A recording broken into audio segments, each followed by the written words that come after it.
Bonjour l'ami, aujourd'hui on est toujours sur le livre de Robert Greene qui s'intitule Power et on est sur la loi numéro 22. La loi numéro 22 est la suivante. Capitule à temps.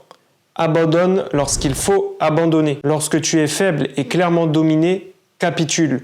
Ne force pas pour sauver l'honneur. De cette manière, tu arracheras l'herbe sous le pied de celui qui s'apprête à te porter le coup de grâce. En abandonnant, tu enlèves la satisfaction de la victoire à ton ennemi, mais tu t'offres le temps de recouvrer tes forces et de préparer un nouveau plan d'attaque. Vois-le comme « j'ai perdu une bataille, mais je n'ai certainement pas perdu la guerre ». Ton adversaire s'abstiendra de t'infliger plus de dégâts. Comme on dit, on ne tire pas sur une ambulance, on ne frappe pas un homme à terre. Donc il est très peu probable, une fois que tu auras hissé le drapeau blanc, que ton ennemi continue à t'infliger des dommages. Parfois, il vaut mieux ne pas combattre. C'est aussi ça, faire preuve d'intelligence. Et forcément doté d'une forme d'intelligence, celui qui sait mettre son ego de côté. Mais cette stratégie s'inscrit dans un plan plus général qui vise à se faire passer pour vaincu. Mieux vaut se rendre que de fuir. La fuite ne fait que décaler la défaite. Quand j'étais enfant, j'avais des mandarins. Je te mettrai une photo sur la vidéo. C'est un oiseau qui est très mignon et j'étais très heureux de l'avoir. Eh bien, ce mandarin était très intelligent parce que quand je l'attrapais dans ma main,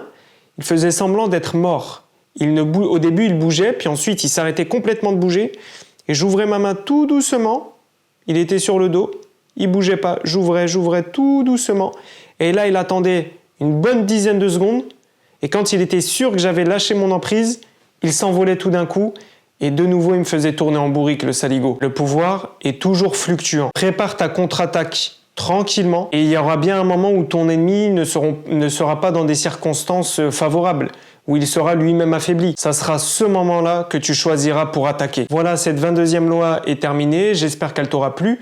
N'hésite pas à me faire savoir dans les commentaires d'ailleurs si tu es d'accord ou non avec le fait d'abandonner, de mettre son ego de côté, sur le fait peut-être de s'humilier un certain temps pour mieux contre-attaquer par la suite. Moi, je m'arrête ici. Je te dis à bientôt pour de prochaines aventures. Porte-toi bien. Peace.